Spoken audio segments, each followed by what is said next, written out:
Hello students, आज के इस वीडियो लेक्चर में हम डिस्कस करने जा रहे हैं इंस्टेंटेनियस वेलोसिटी।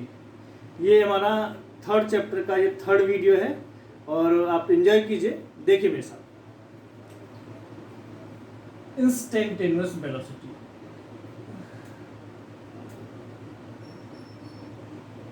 वेलोसिटी जैसे हमने पिछले वीडियो में डिस्कस किया था एवरेज वेलोसिटी। एवरेज वेलोसिटी को हम कहते थे total displacement cover to the total time taken. लेकिन इंस्टेंटेनियस वेलोसिटी क्या है, एक एग्जांपल के थ्रू समझिए। मान लीजिए आप अपने घर से स्कूल जा रहे हैं, अब तो स्कूल बंद है, लेकिन फिर भी एक एग्जांपल मान के चलिए। आप अपने घर से स्कूल जा रहे हैं, ये आपका घर है और ये स्कूल है, और इस घर से स्कूल जाते टाइम पे आपकी स्पीड अलग अलग हो रही है। अलग अलग से मतलब क्या है, जैसे सपोज कीजिए इस पॉइंट पे स्पीड आपकी है 5 मीटर पर सेकेंड और इस पॉइंट पे स्पीड हो गई आपकी 7 मीटर पर सेकेंड। मतलब यहां भी आपकी स्पीड बढ़ती हुई घटती हुई जा रही है। मींस यहाँ पे कुछ स्पीड है, यहाँ पे कुछ है, यहाँ पे कुछ है, यहाँ पे कुछ है। तो आप कैसे निकालेंगे? आप कहेंगे जी इंस्टेंटेनियस का मतलब क्या है? इंस्टेंटेनियस का मतलब एट एन इंस्टेंट, किसी एक पर्टिकुलर टाइम पर आपकी स्पीड क्या है। और मैं कहूं, इसको और हल्का करें, किसी एक पर्टिकुलर पोजीशन पे आपकी स्पीड क्या है, उस स्पीड को हम कहते हैं इंस्टेंटेनियस स्पीड। मींस जब आप कांस्टेंट स्पीड से जा रहे होते हैं तो आपकी हर पॉइंट पे स्पीड क्या होगी? सेम होगी। बात समझ में आ गई? लेकिन अगर आप वेरिएबल स्पीड से जा रहे हैं तो आपकी हर पॉइंट पे स्पीड क्या होगी? डिफरेंट होगी। तो एक पर्टिकुलर पॉइंट और पर्टिकुलर टाइम पर स्पीड क्या है, उस स्पीड को हम कहते हैं इंस्टेंटेनियस स्पीड। क्वेश्चन क्लियर हुआ? तो मैं एक बात करूं, इंस्टेंटेनियस स्पीड क्या है? The velocity of an object at any point. The velocity of an object at any point is point or at any instant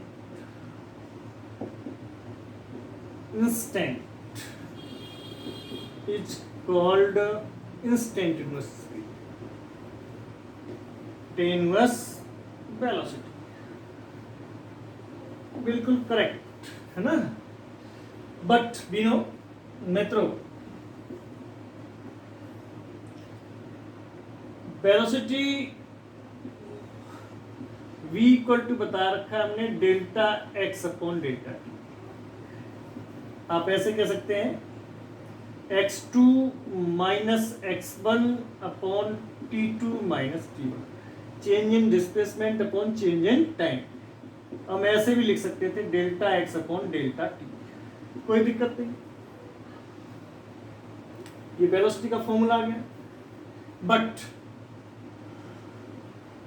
for instantaneous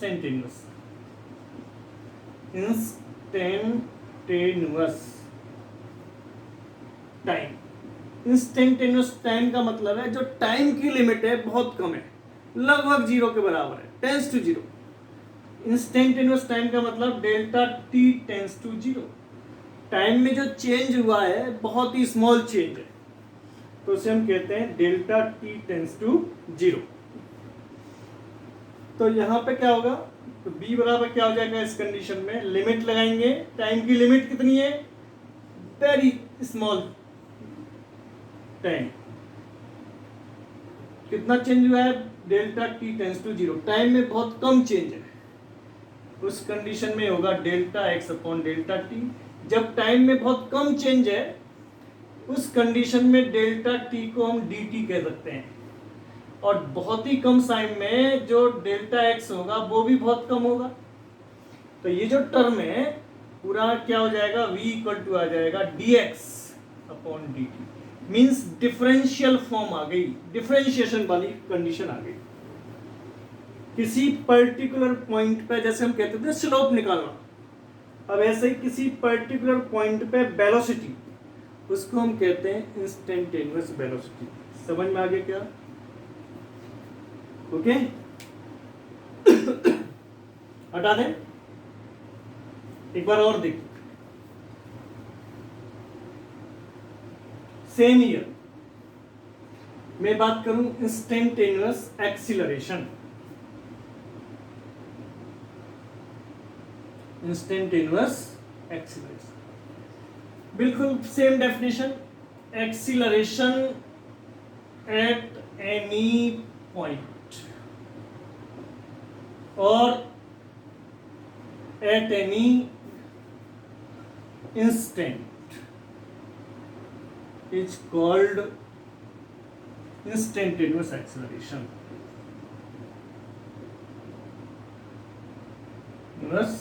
acceleration. Okay मित्रों, तो एक्सीलरेशन का फॉर्मूला हम और आप जानते हैं, ए बराबर बताया था मैंने v2 minus v1 upon t2 minus t1। इसे हम कह रहे हैं delta v upon delta t। जैसे मैं बात करूं फॉर इंस्टेंटेनियस टाइम, क्या बता रहा था मैं, टाइम की लिमिट बहुत कम है, delta t tends to zero, zero को टच कर रहा। जब टाइम बहुत कम चेंज हुआ तो इसका मतलब क्या है, वेलोसिटी में भी बहुत कम चेंज आएगा। तो इस कंडीशन में एक्सीलरेशन क्या होगा, a बराबर होगा limit delta t tends to zero delta v upon delta t। जब टाइम की लिमिट जीरो है तो उस कंडीशन में डेल्टा v बहुत ही कम होगा, dv कह देंगे, और डेल्टा t को हम क्या कहेंगे, dt कहेंगे। That's why a equal to आ जाएगा dv बाई dt। मतलब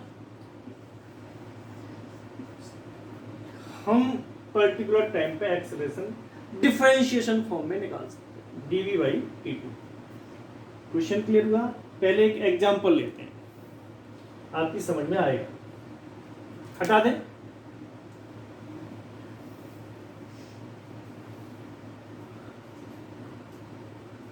देखिए मैं एक एग्जांपल ले रहा हूं, the position of an object is given by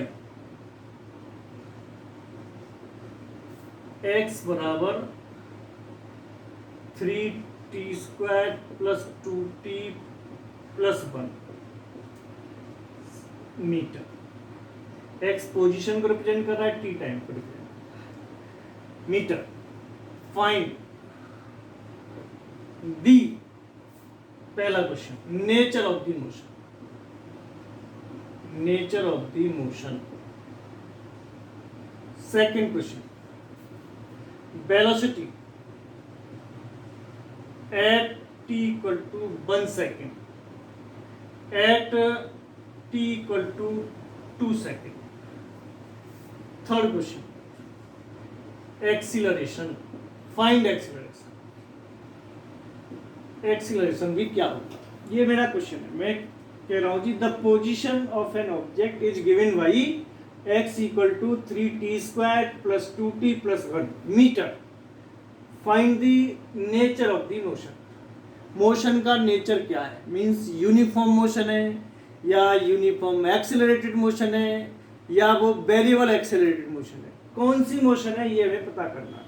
velocity at t equal to 1, जैसे ही 1 सेकेंड होता है उस टाइम पे मोशन क्या है, जैसे ही 2 सेकेंड होता है उस टाइम पे मोशन क्या, स्पीड क्या है, वेलोसिटी क्या है, ये हमें पूछा है।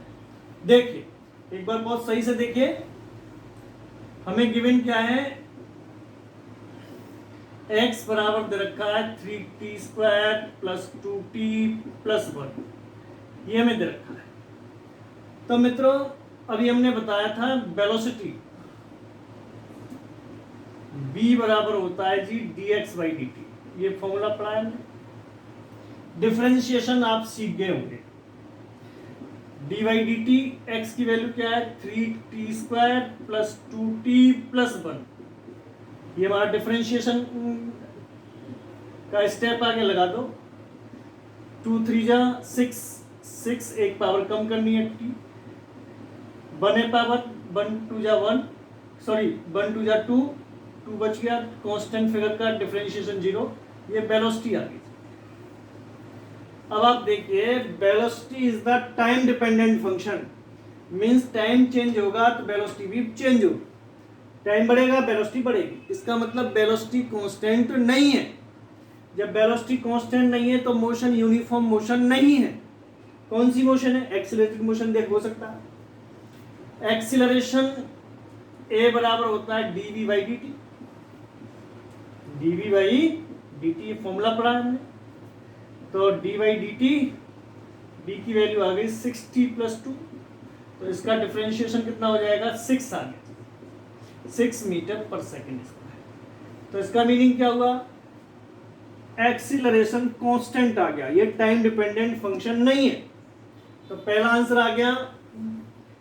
मोशन कैसी हो गई? Uniform accelerated motion, uniform accelerated motion, first answer. Velocity at T equal to 1, V निकाला है। सेकंड कर रहे हैं V at T equal to 1, T की जगह 1 रखो तो कितना आ जाएगा? 6 into 1 plus 2, 8 metre per second. आ गया कि नहीं आ गया? Velocity at 2 second, V at T बराबर 2, कितना आ गया जी? 6 इंटू 2 प्लस 2, 6 दूनी 12, 1 2 14, 14 मीटर पर सेकेंड। और एक्सीलरेशन कितना निकाला हमने? 6। तीनों आंसर आ गए, आपकी समझ में आ गया होगा। एक और एग्जांपल ले, हटा दें।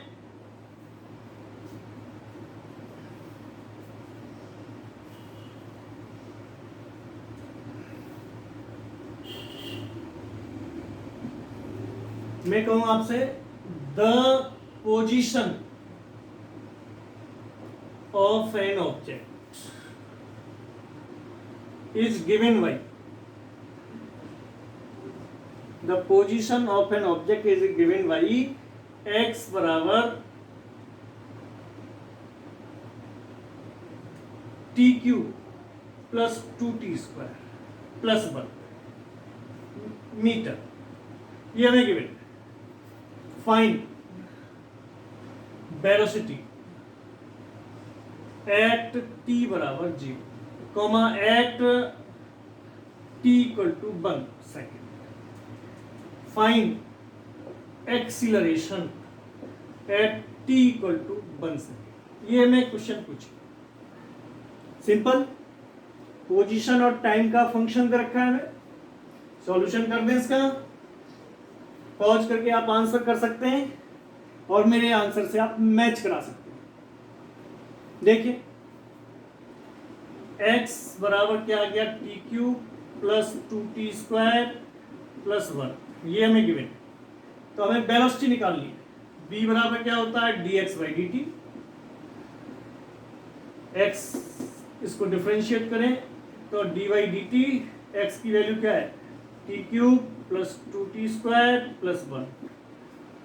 मैं बहुत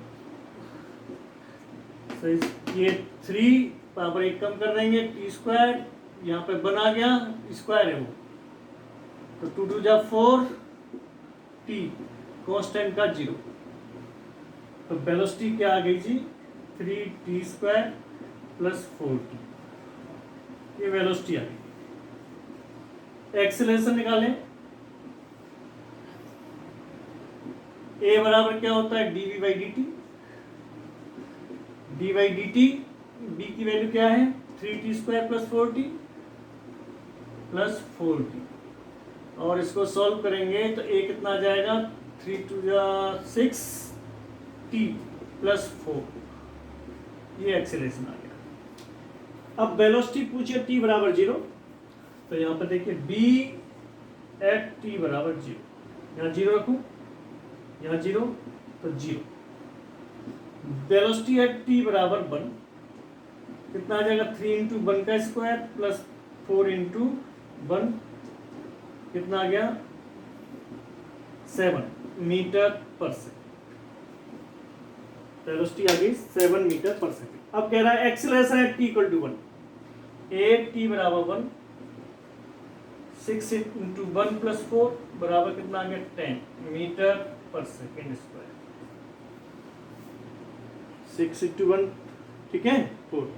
तो इससे क्या रिलेशन आ रहा है, ये जो मोशन है न तो ये यूनिफॉर्म मोशन है न ये यूनिफॉर्म एक्सीलरेटेड है, ये कैसी है वेरिएबल एक्सीलरेटेड मोशन। अगर मैं कहता what is the nature of the motion तो आंसर क्या आता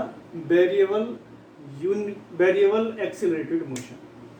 ओके, तो ये था instantaneous speed and instantaneous acceleration. समझ में आ गया होगा आपके, हटा देते हैं।